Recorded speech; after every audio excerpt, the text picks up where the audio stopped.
یہ کہانی ان دو مینڈکوں کی ہے جو جنگل میں رہا کرتے تھے۔ یہ آپس میں گہرے دوست تھے۔ ان میں سے ایک ذرا موٹا تھا اور دوسرا دبلا پتلا تھا۔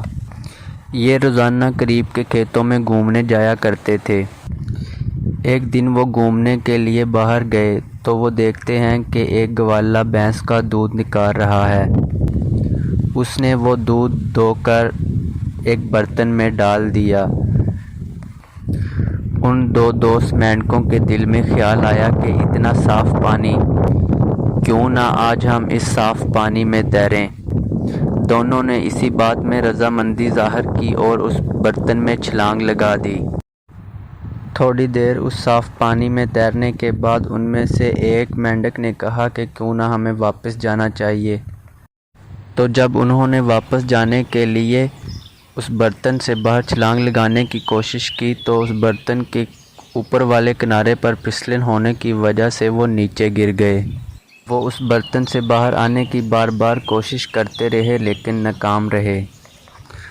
وہ موٹا مینڈک اب ہمت ہار چکا تھا۔ وہ اپنے دوست کو کہنے لگا کہ اب ہمیں باہر کوئی نہیں نکالے گا، ہم مارے جائیں گے آج۔ لیکن اس دبلے مینڈک نے اپنے دوست کو سہارا دیتے ہوئے کہا کہ تم کچھ دیر اور تیرتے رہو، کوئی آدمی آئے گا اور ہمیں نکال لے گا۔ تو اس نے اپنے دوست کے کہنے پر تیرنا شروع کر دیا۔ اسی طرح وقت گزرتا گیا اور انہیں نکالنے کے لیے کوئی نہ آیا۔ موٹا مینڈک اپنے دوست سے کہنے لگا اب میں مزید نہیں تیر سکتا، میں ہمت ہار چکا ہوں۔ لیکن دبلا مینڈک اپنے دوست کو سہارا دیتا رہا اور کہتا رہا کہ تیرتے رہو، کوئی نہ کوئی ہماری مدد کو آئے گا۔ اس موٹے مینڈک نے اپنے دوست کی بات پر عمل کرتے ہوئے تیرنا شروع کر دیا، لیکن کچھ ہی عرصے بعد اس نے اپنی ہمت ہار دی۔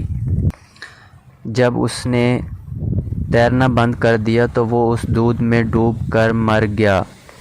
اب دبلا مینڈک نہایت پریشانی کی حالت میں ابھی بھی کوشش کر رہا تھا۔ اس کو یقین تھا کہ اس کی مدد کے لیے کوئی نہ کوئی آئے گا اور اس نے ہمت نہ ہاری۔ کچھ ہی عرصے بعد وہ دودھ لسی کی شکل میں بدلنا شروع ہو گیا اور اس کے اوپر مکھن آ گیا۔ یہ سب اس لیے ہوا کیونکہ وہ اس میں اپنے پاؤں